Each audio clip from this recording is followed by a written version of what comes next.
Sa totoo lang, ang Tondo nakakatakot dayuhin. Pero noon yun, ngayon dadayuhin mo na at pupuntahan mo pa. Sa dami ng kainan dito sa Tondo, talagang malilito ka. Pero puntahan natin yung dalawa lamang sa mga marami pang kainan dito sa Tondo. Kaya samahan mo ko, pamangkin. Dayuhin natin etong dalawang pambato sa Tondo. Let's go! Solid liquid gas, kahit anong estado. Tuloy ang saya, tuloy ang gulo. Tito ng ina mo, Tito Jom ang sigurado. Food trip bossing, walang kapantay to. Mga pamangkin, sa Tabora Street Corner, Claro M. Recto, pagsapit ng alas 7 ng gabi, merong isang kainan na talaga namang inaabangan. Classic Mami. Magkano? 100 yung buto-buto, 120 yung buto-buto with noodles. Mami 50, kanin 15.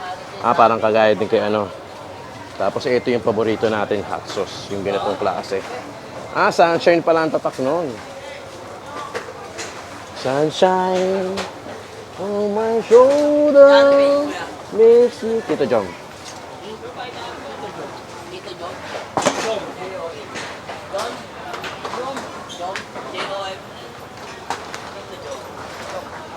Ay. Ito, lalaki sa harapan, no? Grabe, oh. Solid yun. Grabe. Parang wallet. Akala nyo, ha?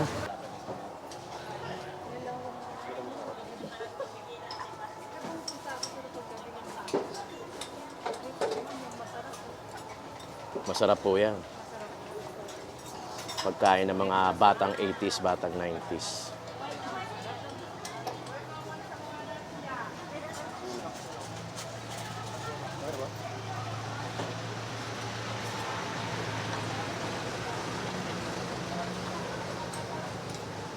Mami Klasiko.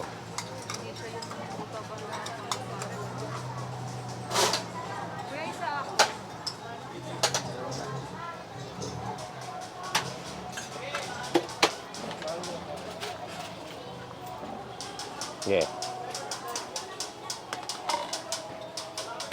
Kagandahan doon sa hot sauce, parang hindi siya ganun kaanghang kahit maparami ka. Yung ganun.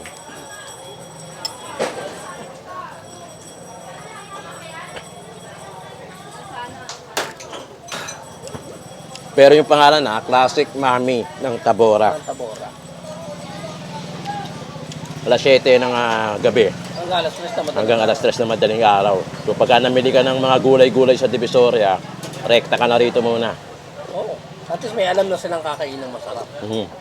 Pero yung katabi niya may mga ano din, tindang ulam. Karenderya naman.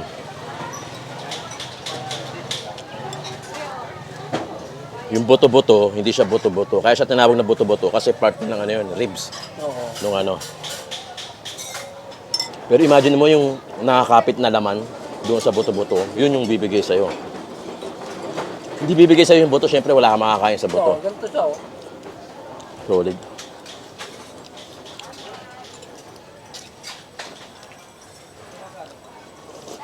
Pero parang tawag nila ng kalitiran, no? Oo. Napakainam, lalo na pag may hangover ka, solid. Isa na ng mga magandang kainan sa Divisoria, Binondo side. Malapit sa Claro M. Recto. Napuntahan natin. Na-discover na naman natin. Mainam. Sa pangangatawan. Solid, liquid, at gas.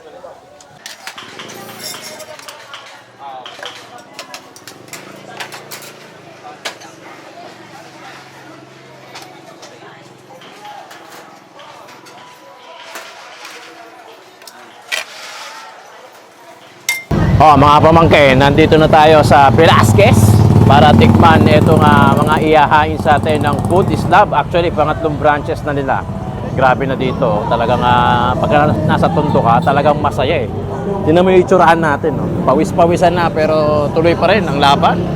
Ito, Food is Love, yung babanatan natin. Mga silog meals, merong mga paluto, mga short order.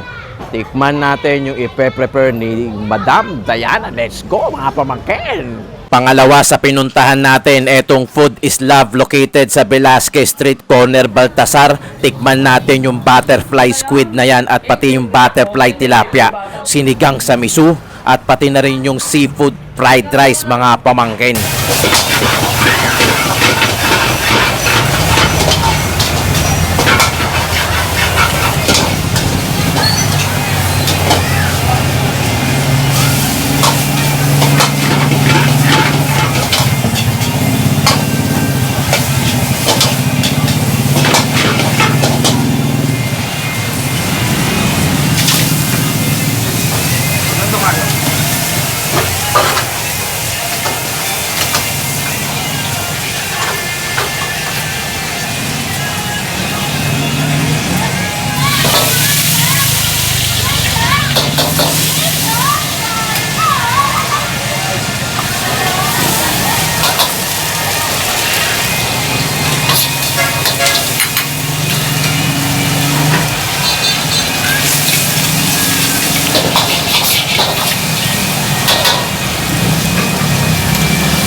Tara na mga batang Tondo dito sa pangatlong branch ng Food is Love Tapsilugan sa Tondo.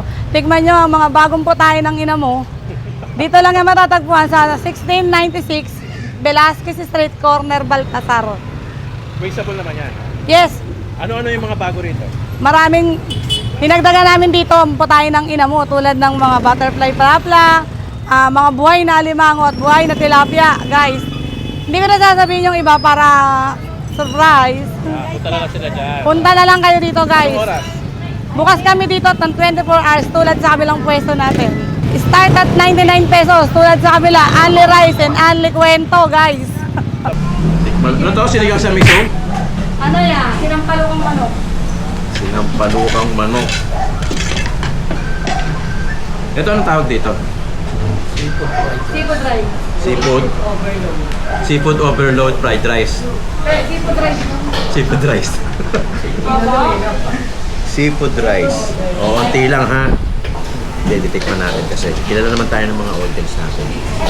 May mga seafood, natural. May tahong, may hipon, may squid. Tikman natin.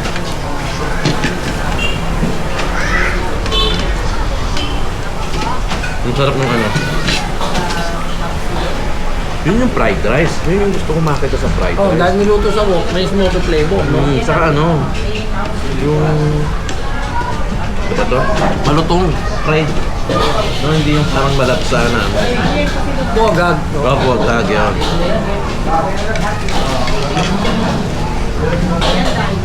Iba talaga pagka niluto. Flavor. Ito saka yung laro sa apoy. Meron din sila angel fish. Kasi ito, butterfly squid eh. May butterfly squid. Merong angel fish. Ito yung laman niya, Brad. Yan, oh. Yun yung sinasabi ko. Tapos iuulam mo ngayon sa Seafood fried rice. seafood rice.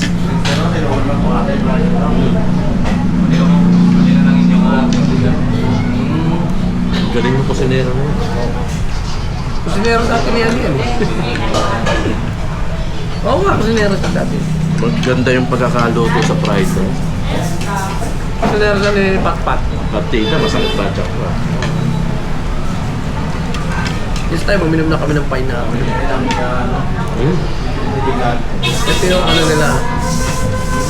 Angel fish. Ay, may tilapia. Tinilay nila. Kaya naman, napunta sa unahan. Nandun eh.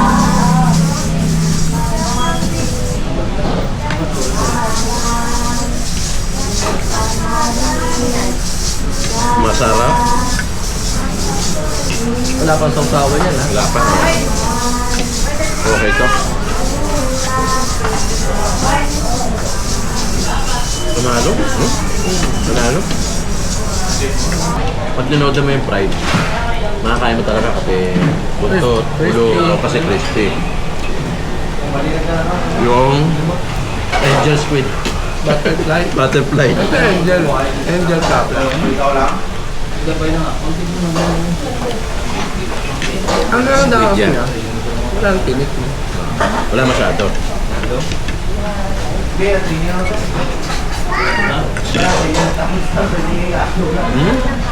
Pagbalot?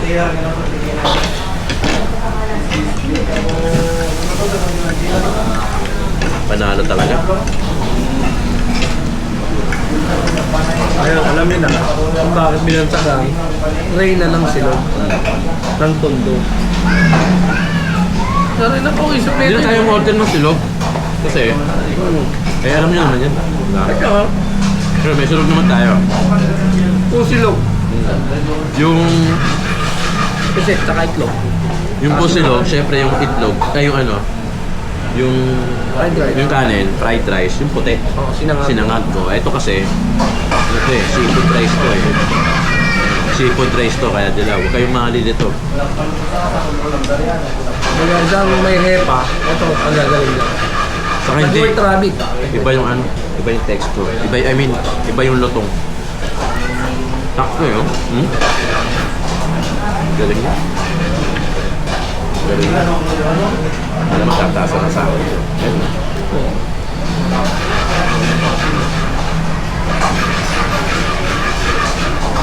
Yung kaya ko, right? Busog na ako.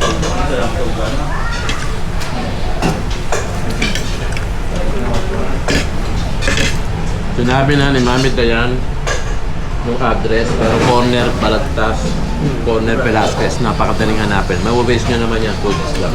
Tito Joe, tito ng ina mo.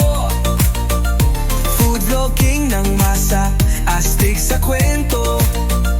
Kainan, bardagulan, walang kupas ang trip. Solid liquid gas, Tito Jom legit.